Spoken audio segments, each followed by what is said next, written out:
শুক্রবার সাত সকালে গুলি চলল বরানগরে। আবর্জনা স্তূপে আবর্জনা ফেলতে বেরিয়ে এক ব্যক্তিকে লক্ষ্য করে গুলি চালানোর অভিযোগ।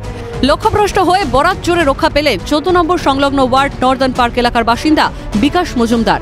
ফায়ার করার সময় বারুদ ছিটকে এসে তার হাতে লাগে, পাশ দিয়ে গুলি বেরিয়ে যায়। বিকাশ মজুমদার WBTC ট্রাম ডিপোর কর্মী। কারা কি উদ্দেশ্যে তাকে খুন করার চেষ্টা করলো তা নিয়ে উঠছে প্রশ্ন। বিকাশ মজুমদারকে নিয়ে ঘটনাস্থল পরিদর্শন করেন বরানগর থানা এবং ব্যারাকপুর পুলিশ কমিশনারেটের উচ্চপদস্থ আধিকারিকরা।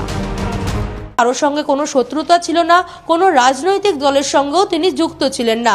তিনি কাজ করতেন, তিনি সরকারি জায়গায় কাজ করতেন, কাজ করে বাড়ি চলে আসতেন।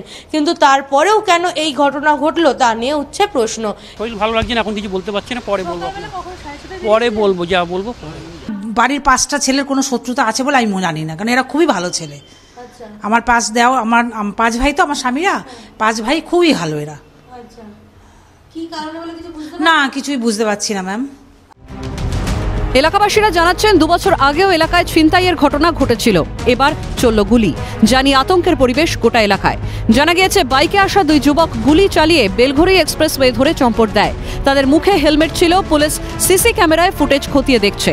এলাকাবাসীদের অভিযোগ করেছেন বরানগরের সঙ্গে বেলঘড়ি এক্সপ্রেসওয়ে সংযোগ হওয়ার পরেই অপরাধ প্রবণতা যেন বেড়ে চলেছে। অচেনা মানুষের আনাগোনাও বাড়ছে এলাকায়। কিছুদিন আগে, বছর 2 আগে ওখান থেকে বাইকে করে ছিনতাই করে একটা মহিলার সকালবেলা হাট ছিনতাই করে নিয়ে চলে গেছে, কিন্তু দেখা গেছে সিসি ক্যামেরায়, কিন্তু তাকে অ্যারেস্ট করা এখনো পায়নি। এটা বছর 2 আগের ঘটনা।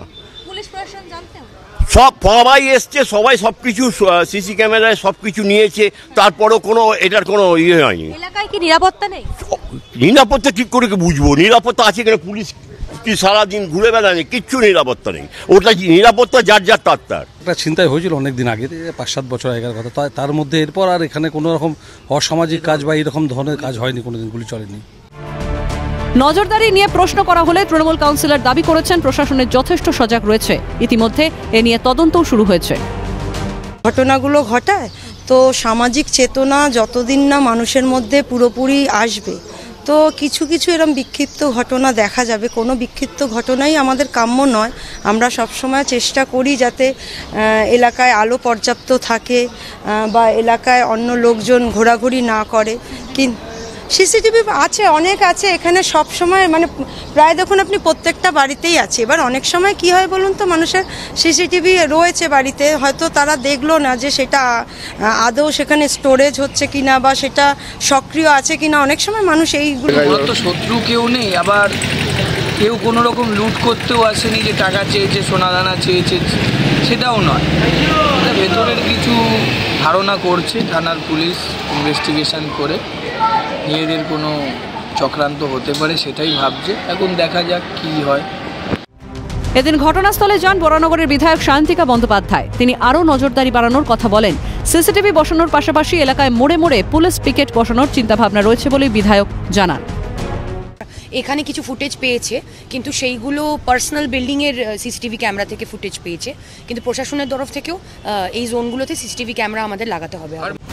এদিকে বরানগরে গুলি চলার ঘটনায় বিস্ফোরক মন্তব্য ব্যারাকপুরের প্রাক্তন সাংসদ অর্জুন সিং এর। তার অভিযোগ 2 কাউন্সিলরের মধ্যে তোলাবাজি নিয়ে বিবাদ, তার জেরেই গুলি চালানোর এই ঘটনা।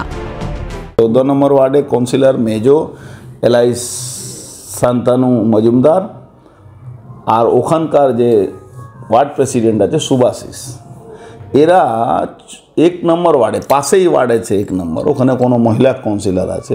মহিলা কাউন্সিলর একটু কম সময়ে ম্যানেজ হয়ে যায়, তো ওখানে গিয়ে এরা তোলাবাজি চেয়েছে। তোলাবাজি না পাওয়ার জন্যে তাকে গুলি চালিয়ে তাকে ধমকানো চমকানো যাতে টাকাটা ওদের কাছে আসে। এই তো মেজো ওর শান্তানু মজুমদার কাউন্সিলর আছে, তার সঙ্গে আছে সুভাশিস। এদের লোকরা গিয়ে ওখানে তোলাবাজি করার জন্য গুলিগালা চালিয়েছে। বারানগর, কামারহাটি এইসব জায়গাটা, পানিহাটি তোলাবাজ অফিসিয়াল বিজনেস হয়ে গেছে। কিছুদিন আগে ভর দুপুরে বরানগরের স্বর্ণ ব্যবসায়ীকে খুনের ঘটনা ঘটেছিল। তারপর এবার 14 নম্বর ওয়ার্ডে সরকারি কর্মীর উপর চলল গুলি, যা নিয়ে এখন স্থানীয় মানুষের নিরাপত্তা প্রশ্নের মুখে। ক্যামেরায় পুষ্পা দেবনাথের সঙ্গে রেশমি দাস এবং শান্তনু সাহার রিপোর্ট, ক্যালকাটা নিউজ।